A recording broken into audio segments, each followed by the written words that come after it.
Ako biste htjeli s nekim voditi neki važni razgovor, zbog kaosa informacija oko nas možda uopće ne biste znali od kuda započeti.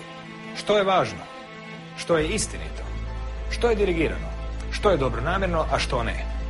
Zato među važnim razgovorima svoje mjesto sigurno ima razgovor o prirodi zbivanja oko nas, na temelju premise o centraliziranoj kontroli informacija, financija i odlučivanja, koja nam se predstavlja kao svoja suprotnost.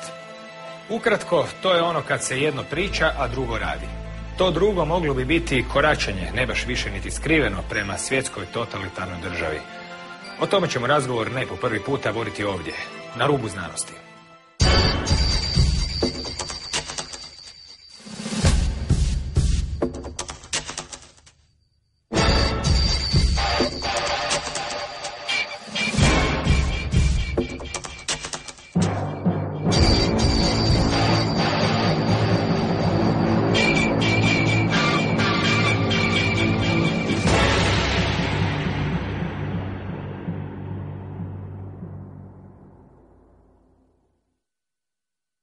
Dobro večer. David Icke je autor 10 knjiga u kojima je nastojao prikazati zakulisne postupke i namjere kojima se upravlja svjetskim zbivanjima s određenim ciljem. S obzirom dakle da ono što će sutra postati povijest nastaje na temelju interpretacije današnjih događaja, minute koje slijede posvetit ćemo nekoj vrsti revizionizma. Ne toliko povijesnog koliko revizionizma vrlo nedavnih događaja, kojih svakako ne nedostaje u ovo vrijeme vrlo ubrzanih zbivanja. Dobro večer. Hello, mate. Kada pričamo o situaciji i ubrzanim događajima oko nas, krenimo od kraja. Kuda sve to vodi i ko je zapravo neki zamišljeni cilj zbivanja koja smatramo naravno manipuliranima? Well, what's interesting as we sit here now is that what I've been writing and talking about for over 20 years now, but nearly 22, is coming to a point where it can be clearly seen. But it's like everything. If you are faced with a lot of information, but you don't, if you like, have a sat-nav or a road map, then it can be a series of dots, what's going on. But when you see a few, what I call coordinates, suddenly these bewildering dots become a tapestry, and you can see how they all fit together. And I guess the main ones are, first of all, where does this cabal of families and their secret society network that I've been exposing for 2 decades, where do they want to take the world? Well, it's a simple equation. When there's a few of you and you want to control literally billions more and more fiercely in a much more and more tyrannical way, then you have to centralize decision-making. The more points of decision-making there are, the more diversity, the less control any central cabal is going to have, because there's just too many points to have to keep manipulating. So what they set out to do a very, very long time ago is to constantly and incessantly centralize power. And this is going back. This has not been going for a few decades. We're going back to this process to when humans organized themselves in tribes. And in those days, the people of the tribe decided what happened in the tribe. Then we reached a major stepping stone in this process, where lots and lots of tribes were brought together under what we call nations. Now, a few people at the center of the nation, the country, are now dictating to all the other tribes. And what we've got in Europe, Croatia's not going to join. You're not going to join, are you? Oh, for goodness sake. What we've got in Europe, in the European Union, and other unions that they want. They've got an African Union, they want an American Union, a Pacific Union, a Middle East Union, and so on. We have a situation now in Europe where the countries that absorb the tribes are being absorbed by this superstate. And thus now, at the center of the superstate are a handful of dark-suited bureaucrats, not even elected people, who are dictating to all the former countries, who were dictating to all the former tribes. So what we see is this incessant centralization of power. We see it not only in politics, but we see it in corporation ownership, in banking ownership, in media ownership, and for a long, long time now we've had a name for it, globalization. What people call globalization is merely this agenda I've been exposing all this time, unfolding around the world. So where's it going? Well, ultimately, what they have been working towards is a structure whereby they have a world government which dictates to every country. In fact, in the end, they want to break the countries up into regions. They have a world central bank which dictates all global finance. A world currency which wouldn't be cash, it would be a single electronic currency, the same one for everyone in the world. And of course there are massive implications for freedom in single electronic currencies, or electronic currencies in general, because when you go into a store or whatever to buy something today, and you hand over your electronic money, a credit card, and the computer says no to you, then at least, although it's going out of circulation so fast, at least you can pay cash. When there is no cash, that computer's deciding, above barter, whether you purchase or not. That's the idea. Then they want a world army to impose the will of the world government on anyone who doesn't just take the diktats from the cabal at the centre, the world government. And we've reached the point now where we have a de facto world government and a de facto world army which is operating in a de facto way, in the way they want this structure to work.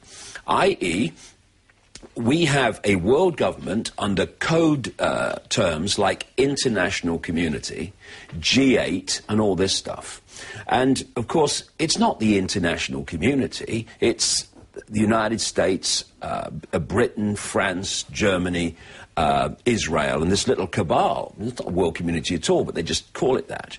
And then what happens, as we've seen in Libya, as they want to do in Syria, and of course too in Iran, they want a situation where the world government would then send the world army in to sort out any country that wasn't playing ball. What have we had this summer now? A situation where the world community, the international community, demonizes people like Gaddafi, demonizes people like Assad, and having done that, they send the boys in. NATO, de facto world army. So we've actually reached the point now in this process where what they want it officially, with world government, world army names, is actually playing out in a de facto way already. And so how do they take us there? They take us there by mainly two mass manipulation techniques, not just mental manipulation, but emotional manipulation. The first one I called a long time ago now, problem, reaction, solution, where you want to change the world in a certain way, and you know that if you openly offer that way forward, you're going to get a big reaction against it. People are going to say, what are you doing? What are you doing? So what you do is you don't announce it openly. You play problem, reaction, solution. Stage one, you create a problem. Could be a financial collapse. It could be a government collapse. It could be a terrorist attack which you engineer and blame someone else for, like 9/11. And then you tell the public, through an overwhelmingly unquestioning media, the version of the problem you want them to believe, i.e., Bin Laden orchestrated 9/11 from a cave in Afghanistan, I hope he had a battery on his phone, But anyway, then at stage two, you want the reaction of outrage, of fear, of something must be done. And then you, who have created the problem covertly, then have got that response, that reaction, do something. You then openly offer the solutions to the problems you've created, which are changes in society and changes in legislation and changes in the structure of society and government, which advance your agenda of centralization of power. And we have such a wonderful example now in our area of the world, because You see, what I've just described, problem, reaction, solution, is why the world has been incessantly, right up to now, constantly bombarded by problems, upheavals, crises, things that don't work. It's a simple explanation why. When you have a situation that works, that is in harmony, that people are happy with, you try telling them you're going to change it. What are you doing? Everything's fine. If it's not broke, don't mend it. Go away.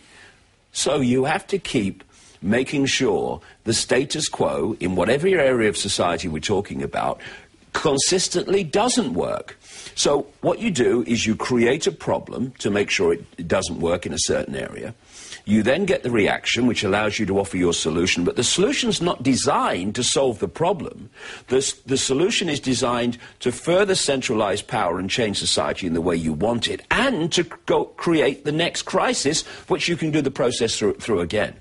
And what we're seeing now in Europe, coldly calculated, mercilessly abusing the people of Europe to advance this agenda, is the engineered economic catastrophe in Europe, which is designed, and my goodness me, as we sit here, they're saying it already.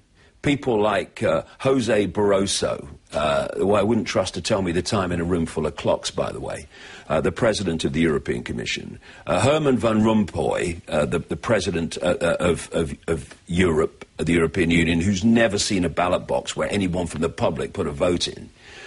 People like Merkel in Germany and Sarkozy in France, they are now using a term they were terrified of using before because they didn't want to frighten the children.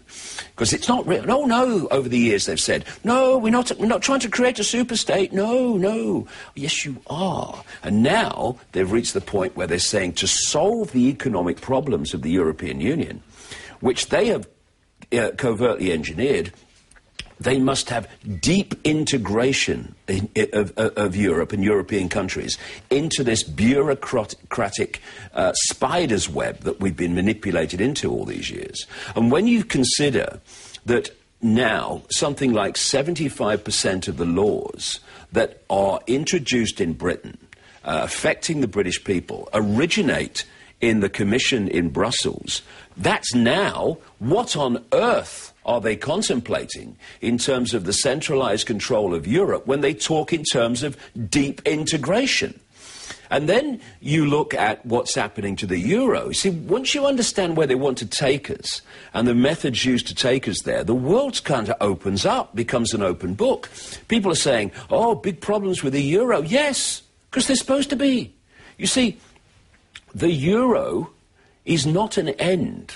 It's a stepping stone to an end, which is this single electronic world currency. Thus, they were faced with a massive currencies in Europe, the Deutschmark, the Guilder, the Lira, the Franc, and they are on their way in their goal to this single electronic currency. And they've got all these currencies that they're faced with. So you introduce the euro, and you delete all those currencies from countries that have joined the euro in one fell swoop. And now you are a massive step closer to your single electronic currency. So the euro, at some point, I'm not saying tomorrow, but at some point, the euro is absolutely going to be crashed so it doesn't work. And when it doesn't work, what are people going to say? Do something. Well, you know, the only way out of this is an electronic currency, a single electronic currency for the world, and all that stuff. And in terms of the World Central Bank that I talked about to dictate all global finance, the Vatican's just come out in the last few weeks calling for a World Central Bank and a global government. George Soros, this billionaire financier, an absolute bagman agent for the cabal, not least the House of Rothschild, he's calling for a world central bank. Why? Because of the global economic crash. Who crashed the global economy? The people like Soros and the cabal he represents. So all the time we are being manipulated by creating crises and then offering the solution to the crises. And just very quickly, one other thing, one other technique that is like the stablemate, the bedfellow of problem, reaction, solution is what I call the totalitarian tiptoe. And that's when you know you're going to Z, but if you go from A to Z in too big a leaps, then people are going to look up from the game show and the sport event and say what's going on, because the change is going to be so blatant. So you go as big in a bigger leap as you can towards that goal, but not so fast that you alert too many people, or not so fast that people start to see that actually these steps are not in isolation, they're actually connected. And that brings us back to Europe. The day after I was born, on April the 30th, 1952, 60 years ago nearly, the man who is still today called the father of Europe, the father of what became the European Union, a man called Jean Monnet, another front man for the House of Rothschild, he wrote a letter to a friend 60 years ago. And in summary, this is what he said. We are going to take the people of Europe into a superstate in stages, by stealth, and each stage along the road, we're going to justify further and further integration by economic means. And he also points out that each stage of centralization would be promoted as unconnected to all the other stages. And so what we've seen, if you look at it through the decades, is the constant centralization of power in Europe, to the point now, thanks to the Lisbon Treaty, it is phenomenal. And they want more, even more, much more. And they have been using economic means to justify these stages. And here we are, sitting here today, and they're doing precisely that again. Economic catastrophe in Europe, we need to have a European Union treasury, they're saying now, to dictate the tax and financial policies of every country in Europe, and centralization and deep integration. They're still doing it, and we need to get wise to it, because if we don't, then you know, not even our children and grandchildren are going to live in a fascist nightmare. We, if we have got much time left in our lives, we're going to experience it, because it will be there within 10 years. And I might even be being optimistic about that, unless we intervene. Danas se čak spominje da se ograničenja državnih proračuna trebaju staviti u ustave, što je isto jedna apsurdna ideja, s obzirom da ustav ima sasvim drugu funkciju, ali mnogo toga je tu zapravo ironično na prvi pogled, kao kad neko daje lekcije iz demokracije, a pritom nije ni sam demokratski izabran i slično. Ključni problem je u tome što ljude se uvijek uhvati u trenutku i organizatori svjetskih događaja su uvijek korak ili dva ispred, i zapravo zato bi trebao biti oprezan čovjek, koliko sam shvatio, jer se iza obadvije strane krije uvijek isto, a to isto je uvijek ono što do sad nisi vidio, nešto novo, nešto neočekivano. Primjerice, danas su jako popularni prosvjedi protiv Wall Streeta. I sad tu imamo jednu situaciju gdje čujemo prosvjednike kako govore moramo se ujediniti u globalnoj promjeni. Što zvuči upravo kao da se spominju nekakvi planovi o kojima ste sada govorili. Drugim riječima, kada čovjek već želi djelovati na ovom svijetu, trebao bi imati u vidu neki način da svoju vlastitu energiju zaštiti i da zapravo ne pomogne onom protiv koga se navodno buni. Kako je vaše viđenje prosvjeda u Wall Streetu? Koliko je to autentično, koliko je to i manipulirano, je li unaprijed dogovoreno ili se pokušavaju ljudi naknadno instrumentalizirati? I zapravo čovjeku očito preostaje samo da nikog ne zastupa i da ne dopušta nikom da govori u njegovo ime. Ali recimo da bi koraci u Wall Streetu bili još jedna primjer taktike, problema, reakcije, rješenja, ako se može to tako opisati. Well, I was in the Wall Street protests not long ago, as we speak, about 2 weeks ago, when I spoke in New York, and I saw a lot of very, very genuine people who had genuinely got to that point, and it's happening all around the world, where people were saying, I realize that I'm a slave and that I've been caught in a system of slavery thinking I was free. And they're beginning to see that the tiny few, in this case, bankers, are dictating to the lives of billions, right? So that's a good thing. But you're right. One of the main reasons that I've been doing what I have for the last 22 years is trying to communicate information so that people get streetwise to how the game's played. Because if we don't get streetwise to that, the game plays us. And we can get in a situation where we think we're challenging the game, but actually we're serving the game. And, you know, when we're talking about people's protests, of course, you can't really talk about Wall Street and Occupy protests without coming into the Middle East and North Africa. Because those protests have been massively and continue to be massively manipulated.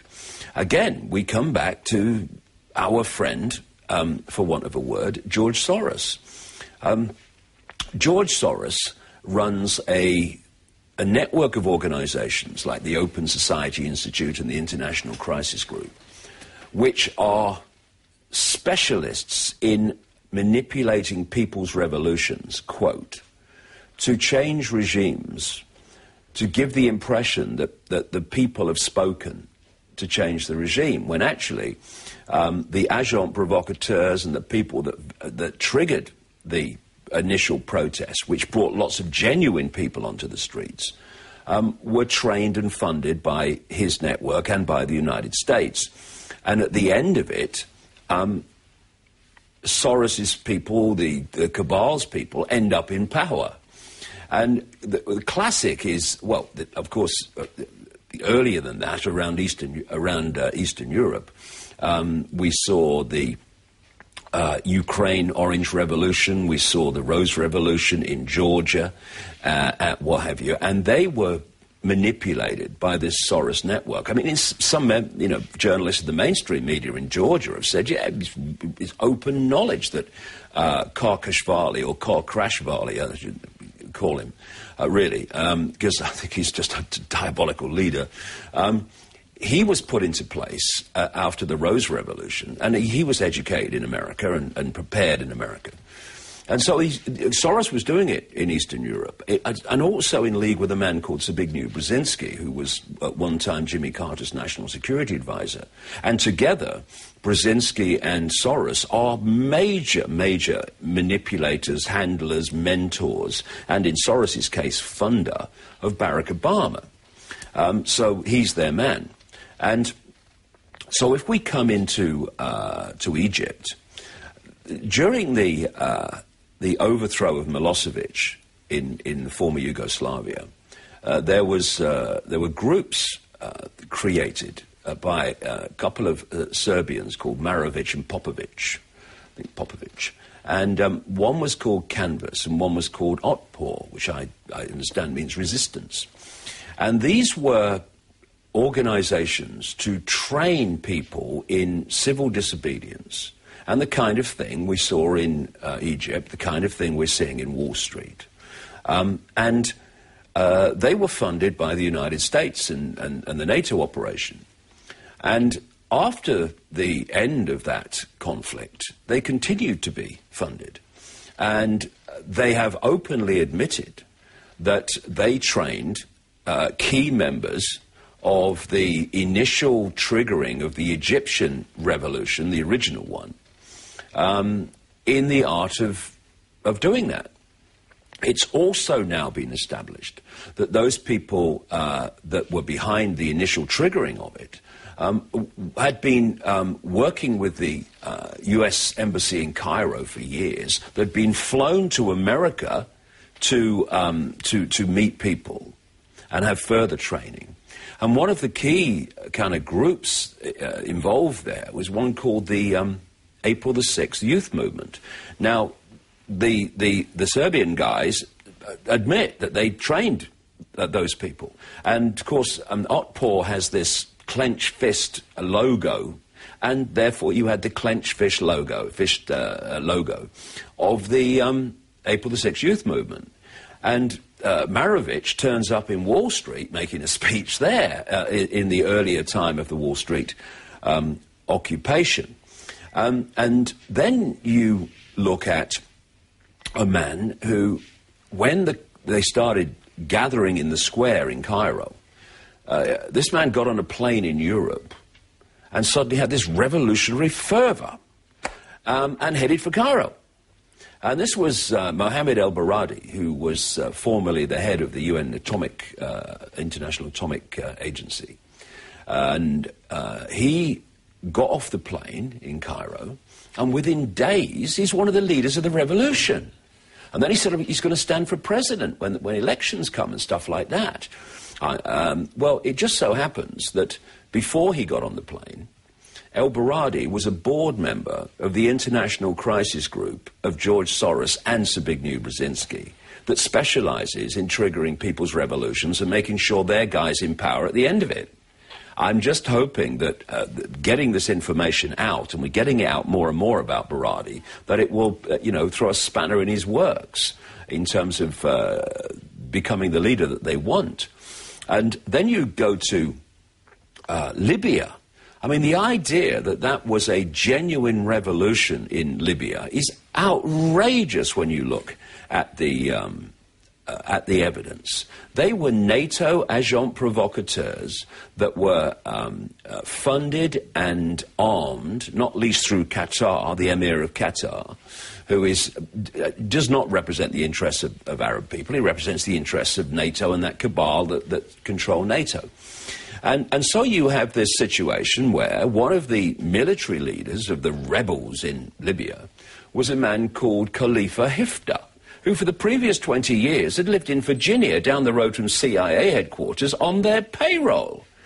And what they're doing is using individual excuses like, oh, Gaddafi's doing these terrible things to this, oh, Assad, and all this stuff, to pick off country after country in a very systematic way. Because General Wesley Clark, who people in this area of the world will certainly remember, not a man I care for, I have to say, but he said in 2007, in an interview, which you can see on the internet, that a few days after 9/11, he was told by an officer in the Defense Department that in the U.S. military that they were going to invade Iraq. This is not in 2003 when they got round to it. They were going to invade Iraq. They were planning already just after 9/11. So Clark said in this interview that 10 days later, he met this officer again, and he says, what's the latest on invading Iraq? Well, it's worse than that, sir, he said. And he showed him a memo from the Defense Department, which said they were going to take over and invade 7 countries in 5 years. And these countries, they were going to start with Iraq. Then they were going to go Libya, they were going to go Syria, they were going to go Iran, they were going to go Somalia, and on it goes. So what we're seeing now, as with the European Union story, is not something where these people are reacting to events. They're following a script. And the idea of the script in terms of North Africa and the Middle East is to lead us into World War III. You know, I did an interview, a video interview when I came to Croatia, it was the last time or the time before, but maybe 2009, in which I was talking about the plan for the Third World War, because they've always planned 3. Because if you look at a war, especially a world war, whenever there's a war, at the end of it, that society's changed. If it's a world war, the global society's changed. Look at what the world was like after World War II compared with before. Not least, there was far fewer people in control of it. And then you go to the Second World War, exactly the same thing happened, greater centralization of power, the world was redrawn in so many ways. And the idea is to have the Third World War, and that is, as I've been saying for years and years and years, is to bring what we call now NATO countries, Europe and North America, into conflict with Russia and China. And as we sit here now, we're watching these pieces being moved into place so blatantly. There's this constant bloody obsession with invading or bombing Iran, generated by out of Israel overwhelmingly, and with, you know, America in its slipstream. And they're picking off these countries one after the other. They're desperate to do the same to Syria that they've done to Libya. And if they do, and also they are drone bombing these unmanned drone aircraft, which are actually flown by joysticks on the other side of the world at the Creech Air Force Base near Las Vegas. And they're killing increasing numbers of civilians in Pakistan. And we've seen, of course, very recently, nearly 30 Pakistan soldiers killed by these drones. And NATO the leader comes along and says, "Oh, sorry, it was an accident." And as the Pakistan authorities have said, you were doing it for 2 hours. That's not an accident. And it wasn't. It's upping the ante. It's pushing the pressure, because we've already got a situation now where China is saying, mess with Pakistan and you mess with us. They've said, in effect, mess with Iran and you mess with us. As we're sitting here talking, Russia has deployed warships to a Syrian port in response to what's going on there. And then just a couple of weeks ago, Obama went to Australia just after I left and announced that there were going to be a permanent troop presence in American troops in Australia. And he made the point that the focus of American foreign policy was now going to be Asia and the Pacific. And then you've got Zbigniew Brzezinski, who is such an insider that if you read his books, he's telling you what's going to happen. I mean, you read his books from 30, 40 years ago, and you'll see the world we live in today. But what he talks about in his books is the need to control an area of the world he calls Eurasia. And for people that can come across that term, it's basically Europe across to China and up to Russia and down to the Middle East. This is the very area of the world that all the focus is going on now. Because if Brzezinski says you control Eurasia, you control the world. And what's right in there in the middle of that? Iran. And so we're seeing this script unfold.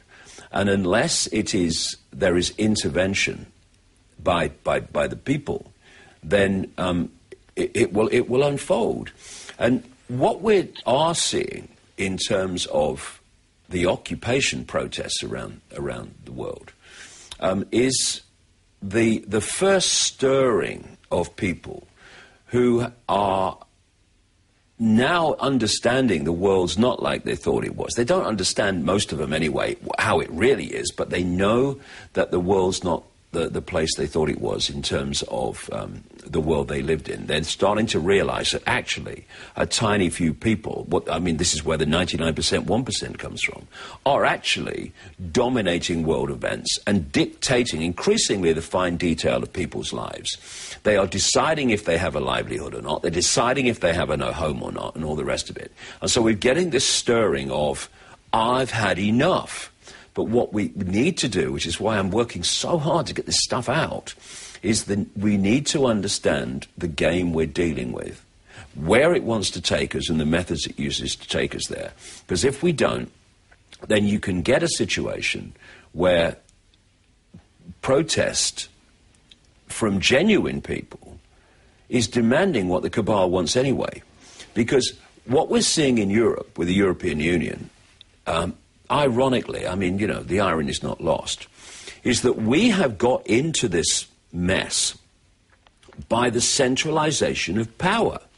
We got into this mess by having the single currency. We've got into this mess by centralizing power in Brussels, dictating to all these countries. And what are they doing now? They're saying the solution to those problems caused by centralization of power is even more centralization of power. And it's important on the global level to get over this point. I am absolutely vehemently opposed to the abuses and the arrogance of corporations and banks and all the rest of it. But when people talk about we must do this, we must get rid of the banks, we must get rid of the corporations, or we must bring them under control, we've got to be very calm and ask, okay, yes, I agree with all that, but how is that done? Because the corporations, mega as they are now in biotech and pharmaceuticals and oil and banking and food production and all the rest of it, and you know, like I say, powerful as the banks are, that is still a stepping stone. This cabal has not brought this situation about of domination by corporations, domination by private banks as an end in itself. It's still a stepping stone. Because what they want is the world government, and then they want world government ministries, just like George Orwell talked about in 1984, because he wasn't coming from his imagination. He got access to the projected agenda through something called the Fabian Society in Britain. And so they want a world ministry of food. That ministry would absorb all the food corporations and would dictate the global food chain in its entirety, no private corporations. Just that would dictate everywhere. You'd have a Ministry of Food department in Croatia, and that would dictate on behalf of the ministry, Global Ministry of food policy in Croatia. And you can forget about organic food. You can forget about any food that is nutritious, because they don't want that. This is, you know, you think McDonald's is bad. Well, you let this Ministry of Food get going. And they want genetically modified food because that genetically modifies us for other agendas that they have. They want a world ministry of oil that would take over all the oil corporations, and it would become like a communist situation where the government dictated all the oil infrastructure and everything. They want a world ministry of what they would call health that would absorb all the pharmaceutical corporations. And so it goes on, a ministry of biotech, which would take over Monsanto and all these things. The same people that were running and controlling the corporations would now be running these ministries. I'd just give them even more power. So where I'm going with this is, if in the Occupy protests people say, yeah, we've got to nationalize and take over all these corporations, yeah, that's what they want.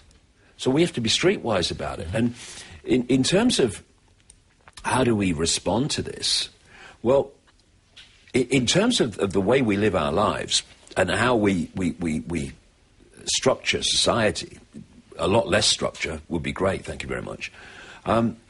It's a simple thing.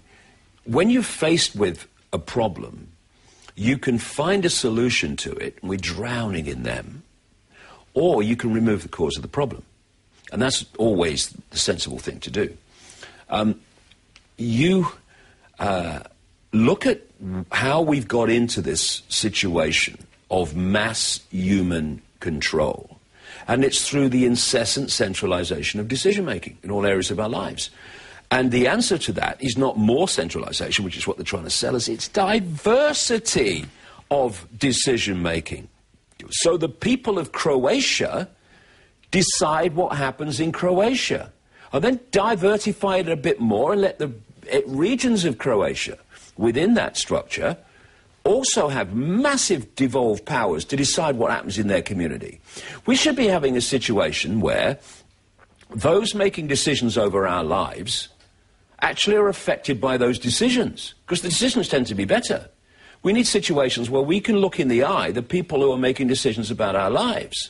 When you have people in dark suits in Brussels, could they care about Croatia? Couldn't care less. They're never going to live here. What happens in Croatia is never going to affect them. So therefore, the decisions they make with regard to Croatia, they have no, there's nothing in it for them. So they make the decisions that suit them, not Croatia. And that's the idea. And we need to be pulling power back from the centre and breaking this incessant, this stampede that it is now, for fewer and fewer people dictating to more and more and more. Radi se u stvari o manipuliranju opravdanim buntom, Ljudi su, dakle, ogorčeni zbog određenih stvari i potom se njihov bunt usmjerava u određene načine i te stvari doista nisu nevidljive.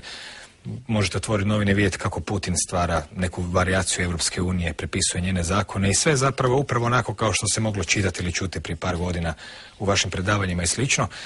Skrenuo bi ljudima pažnju da svake subote pišete newsletter, to su u stvari vrhunski novinski članci koji osvjetljavaju pozadinu svakog pojedinog događaja koji se događa i mi ćemo u ovoj sljedećoj emisiji probati unatrag odvrtiti neke od njih, zato jer se te priče naravno dijametralno razlikuju od onih iz novina. Konkretno, uvijek postoji druga mogućnost. Primjer Islanda govori sam za sebe. Možete li ukratko ispričati po čemu se Island toliko razlikuje od svega ostaloga, a što je ujedno i razlog zašto ga više nema u vijestima? Well, Iceland is a very interesting story. First of all, when Obama became president, he appointed a man in charge of his entire U.S. budget called Peter Orszag. Peter Orszag, before being given control of the entire budget of the United States, was involved in a company that was advising the Icelandic Central Bank in the run-up to the crash. Oh, my goodness me, what should we do with Peter after all that? Let's give him control over the budget of the United States. I mean, what a joke. The difference in Iceland, and it's a wonderful example, is the Icelandic people, when they were told that they were going to take the consequences for the banking catastrophe caused by the banks, they said, we're not having it. We're not going to take the consequences for that. And Iceland took another direction in which they let the banks fail. And Iceland, therefore, was coming through this with much less trauma than those who have bailed out the banks. Because what we've seen here, and Iceland shows that there is another way. We have seen, since 2008, the biggest transfer of wealth from the population of the world to a tiny elite in known human history. And it's gone like this. First of all, I show in detail in my books how the crash of 2008 was coldly calculated to happen because people like Alan Greenspan, the chairman of the Federal Reserve, the privately owned Central Bank of America, had, through the end of Reagan Bush, through Father Bush, through Clinton and much of Boy Bush, was incessantly deleting checks and balance regulation to put some kind of buffer on unfettered greed. And so by the time he left, I think it was about 2006, because he knew the crash was coming, he wanted out now. And he brings in this guy, Ben Bernanke, who's just his puppet and poodle anyway, from the background. And, of course, the crash happened. And the crash happened because of the banking system. Now we have a banking crisis.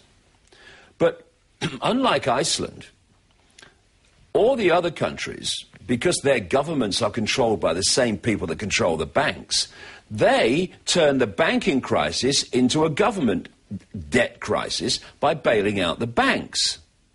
And then, after that's happened, with them in trouble, the IMF, controlled by the same people that control the governments and control the banking system, and the European Central Bank, controlled by the same people, they come into the countries and say, well, we've got to bail you out now. Oh, and by the way, for us to do that, you've got to sell off your state assets to our corporations, controlled by the same people that control them. And also, you've got to introduce horrific austerity programs hitting the most vulnerable people in society. And in this way, in a few years, 2008 to 2010-11, this banking crisis has been transferred to become a people's crisis. Ireland is a wonderful example. Ireland did not go bankrupt without the bailouts because of the Irish economy. It went bankrupt because the ludicrous Irish government, led by a guy called Brian Cowans, who I wouldn't let loose on a garage sale, bailed out the banks that were failing to such an extent that the government went bankrupt. And this is what has happened. And what we should be doing is letting the banks fall, letting them go. Too big to fail? Watch me. Because what's the alternative? That problem is transferred to the people. And what has happened as a result of that? This is really, really, really important if people just deep breath and look at this in a calm way.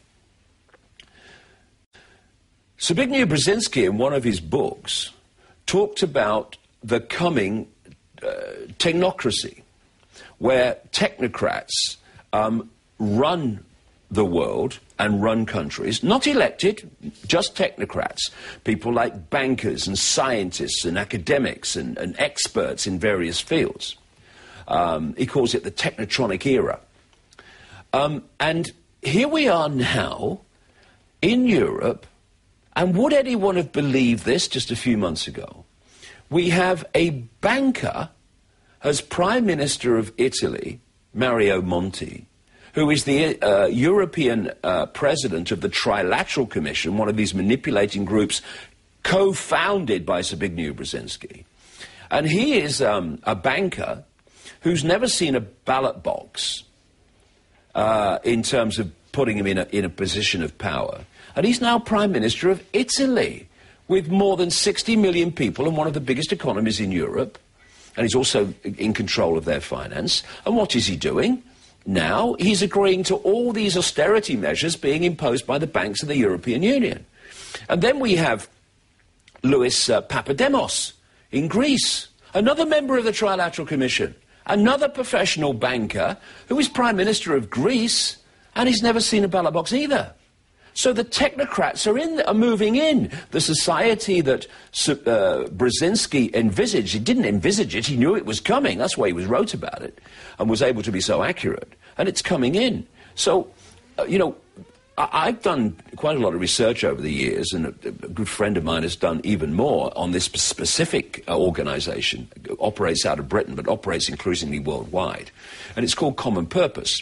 And what this organisation is a training organisation to train the leaders, all areas of society, local government, national government, police, all the rest of it. And that organisation in its training programs actually talks about preparing the leaders for the post-industrial, post-democratic society. Because that's what they want, and that's what we're seeing blatantly now in Italy and in Greece. And how has that come about? It's come about because of problem, reaction, solution. And then another key area, of course, in terms of finance and financial control in the European Union is the European Central Bank, which was covertly set up in Frankfurt by the Rothschilds in their historic fiefdom, Frankfurt. And they've just appointed a guy called Mario Draghi as their new head of the European Central Bank. What was he a major executive of? Goldman Sachs. And Goldman Sachs is one of the prime centre of everything banking operations that caused the crash of 2008. And we have a situation where after that crash in 2008, the Treasury Secretary of America was a guy called Hank Paulson, Boy Bush's Treasury Secretary in the last couple of years of his second term. And it was Hank Paulson that started this banking bailout, which then Obama picked up and went, you know, crazy with. Hank Paulson joined the Bush administration from his previous job, Chief Executive Officer and Chairman of Goldman Sachs. And what's come out in the last, few days is that during the initial aftermath of the initial crash of 2008 in September, he was telling Goldman Sachs and his mates what the policies were going to be. He told them that Lehman Brothers was not going to be saved and was going to go down. And Goldman Sachs was betting like a Las Vegas casino on all these decisions being happening and all these things happening in the financial story of that time.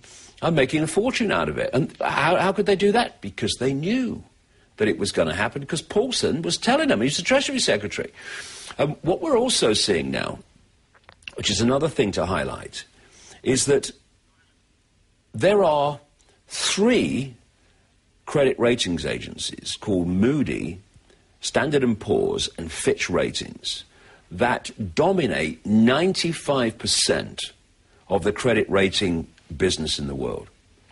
These are the same credit ratings agencies that when the banks were building up all these toxic assets through all this criminal activity they were doing, these credit ratings agencies like Moody's were rating this toxic rubbish as AAA, which got people like pension funds to have the confidence to buy it and take it on. And of course it's worthless, and all these pension people, pensions have been affected as a result. The poor people again, the little people as they call them. And the consequences for the credit ratings agencies of doing that, zilch. Now, who is it that is credit rating countries like Greece and Italy and Spain and Portugal and Ireland, and when they downgrade their credit rating, causes economic catastrophe in those countries? Moody's, Standard & Poor's, and Fitch Ratings. So when you control the ratings agencies, as this cabal does, you just get them to downgrade the credit rating of your target country, and the collapse starts. And there was an interesting point, an interesting story in August, when someone was never named. If it wasn't George Soros, then I'd be desperately surprised, or someone connected to him, bet $1 billion that the United States credit rating would be downgraded in a certain period of time. Staggering shock it was. And he won his bet. Why? Because he knew the agencies were going to do it. Mm-hmm. This is how the whole thing's stitched up. And there comes a point where, in the words of the song, freedom's just another word for nothing left to lose. And we'll reach the point now where this system is so stitched up, it's so corrupt, it is so targeting the people of the world in such a abusive way, that we really have nothing left to lose. Because if we don't stand up now, it's just going to get worse and worse and worse. Hvala, Davide. Ovaj razgovor nastavit ćemo u idućoj emisiji. Tek smo na pola pregleda događaja iz zadnjih, eto, pala je Olaf kao čoka, od zadnjih godinu i nešto. Danas je, nažalost, došlo vrijeme za laku noć.